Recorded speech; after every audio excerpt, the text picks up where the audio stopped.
চলো আজকে আমরা একটি ত্রিভুজের কিভাবে অন্তর্বৃত্ত অঙ্কন করতে হয় সেটি একটু শিখে নেব। ঠিক আছে? তো অন্তর্বৃত্ত কাকে বলা হয়? একটি ধরো ত্রিভুজ, ঠিক আছে? এই যে ত্রিভুজ, এই ত্রিভুজটির ভিতরে ভিতরে তুমি যদি একটি বৃত্ত অঙ্কন করতে পারো, হয়েছে? এই যে বৃত্ত যেটি আমরা অঙ্কন করলাম, এই বৃত্তটি হচ্ছে এই ত্রিভুজের অন্তর্বৃত্ত। একটু লক্ষ্য করলে বুঝতে পারবে যে এই ত্রিভুজের যে বাহুগুলি, এই বাহুগুলি হয়ে যাবে এই যে বৃত্ত, এই বৃত্তটির স্পর্শক। ঠিক আছে? তিনটি হয়ে যাবে স্পর্শক। আর এই যে এই বিন্দুগুলি যে যে জায়গাতে স্পর্শক করছে এগুলো হয়ে যাবে স্পর্শবিন্দু। ঠিক আছে? আর এই যে বৃত্তটির কেন্দ্র, এই কেন্দ্রটি হয়ে যাবে এই অন্তর্বৃত্তের কেন্দ্র। ঠিক আছে? তো একটা ত্রিভুজের কিভাবে অন্তর্বৃত্ত অঙ্কন করতে হয় সে প্রসেসটা আজকে তোমাদের দেখাবো। তোমাদের প্রশ্নতে কিন্তু যে ত্রিভুজটি অঙ্কন করবে তোমরা, সেই ত্রিভুজটির বাহুগুলির পরিমাপ দেওয়া থাকতে পারে।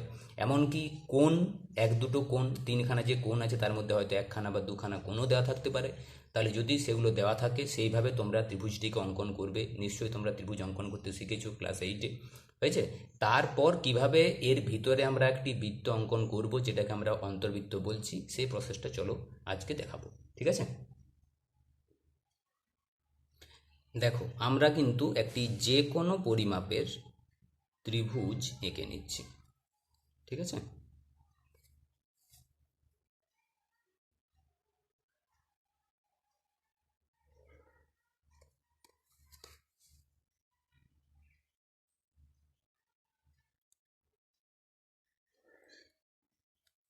একটি যে কোনো পরিমাপের ত্রিভুজ আমরা দেখো অঙ্কন করে নিয়েছি।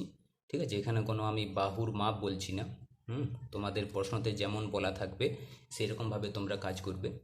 তো এখন কাজ হচ্ছে যে এই যে ত্রিভুজের তিনখানা কোণ আছে, এই তিনখানা কোণের যে কোনো দুটি কোণকে তোমাকে সমদ্বিখণ্ডিত করতে হবে। ঠিক আছে? তো কি করে আমরা একটি ত্রিভুজের কোণকে সমদ্বিখণ্ডিত করব সেটা একটু তোমাদেরকে বলি। দেখো, তোমরা কি করবে, যে কোনো একটি শীর্ষবিন্দুতে বসিয়ে, এই যে কম্পাসের কাঁটাটিকে বসিয়ে তোমরা কি করবে, একটি চাপ নেবে। হুম এই যে চাপ নিলে এরপর কি করবে বলো তো? এই যে চাপটি যে দুটি বাহুকে যে ছেদ করলো, ওই জায়গাটিকে তোমাকে পরিমাপ করতে হবে। এই দুটো ছেদ বিন্দুতে বসিয়ে, হুম এই যে দেখো, আমরা দুটো ছেদ বিন্দুতে বসালাম, দেখতে পাচ্ছ, বসালাম। তারপর আমরা কি করছি, এইদিকে একটা চাপ নিচ্ছি, আবার আমরা এখান থেকে আরেকটি চাপ নিচ্ছি।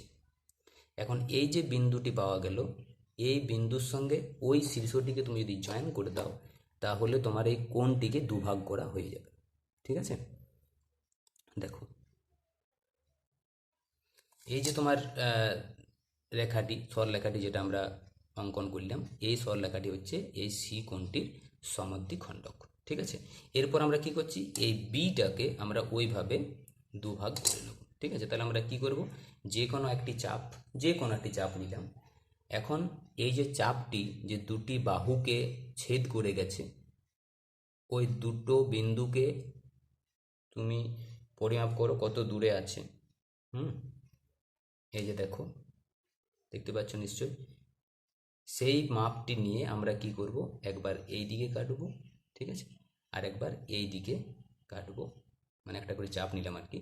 এখন এই দুটো চাপ দুদিকের যে বিন্দুতে আমরা ছেদ করেছে দেখতে পাচ্ছি, এই বিন্দুটিকে আমরা ওই বি বিন্দুর সঙ্গে যদি জয়েন করে দিই, তাহলে আমরা পেয়ে যাচ্ছি, লক্ষ্য করো, তাহলে আমরা পেয়ে যাচ্ছি যে এই বি যে কোণটি, এই কোণটির সমদ্বিখণ্ডক সরলরেখা।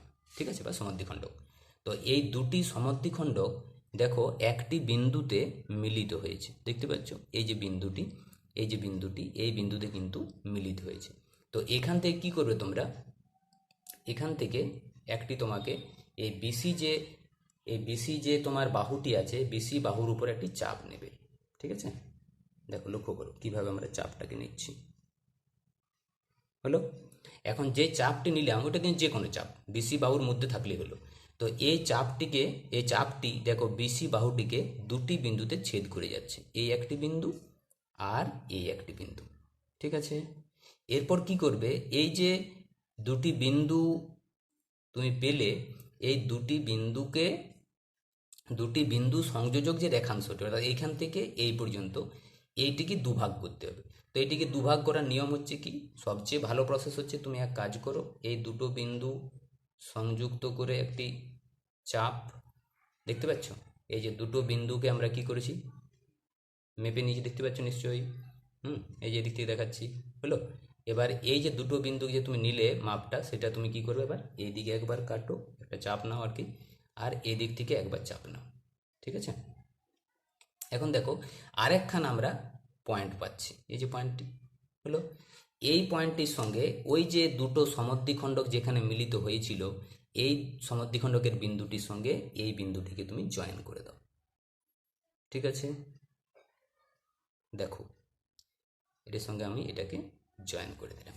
এখন জয়েন করা মাত্রই এই যে রেখাটি, এই রেখাটি দেখো এই বিসি বাহুটিকে একটি বিন্দুতে তোমার ছেদ করেছে, দেখতে পাচ্ছ এই যে বিন্দুটি, এই বিন্দুটিতে ছেদ করেছে।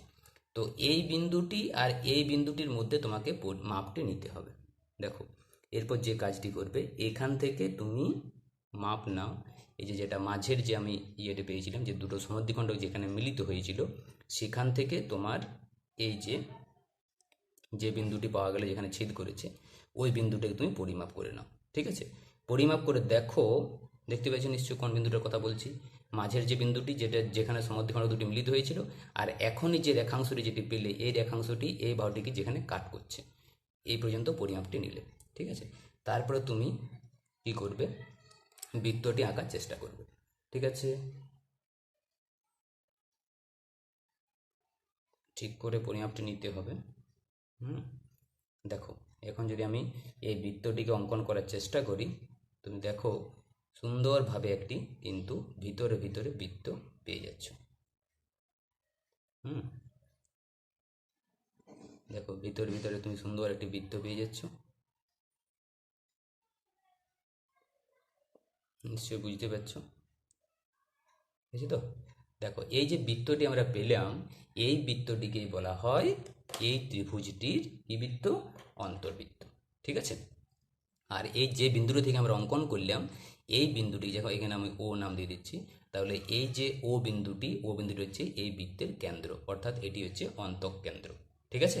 তাহলে আমরা একটি ত্রিভুজের কিভাবে অন্তর্বৃত্ত অঙ্কন করতে হয় সেটা আমরা আজকে শিখলাম। তাহলে কি দেখলাম একটু আমরা সামারি করে দিই, যে প্রথমে ত্রিভুজটি তুমি অঙ্কন করে নেবে যেমন প্রশ্নতে বলা থাকবে, তারপর তোমরা কি করবে, দুটো কোণকে সমদ্বিখণ্ডিত করবে, সমদ্বিখণ্ডিত করার নিয়ম আমি বলে দিয়েছি, আবার প্রথম থেকে তোমরা দেখে নেবে। তারপর এই দুটো সমদ্বিখণ্ডক যেখানে ছেদ করেছে সেখানে ধরো একটা বিন্দু পাওয়া গেল, ঠিক আছে, আমি এটাকে ও নাম দিয়েছি। এরপর কি করবে, ওই বিন্দু থেকে কি করবে, একটি যে কোনো চাপ নেবে, এরপর ওই চাপটি বিসি বাহুকে যে দুটি বিন্দুতে ছেদ করেছে ওইটুকু রেখাংশকে দুভাগ করে নেবে, দুভাগ করার প্রসেসটা তোমরা দেখে নেবে, আমি একটু আগে দেখিয়েছি।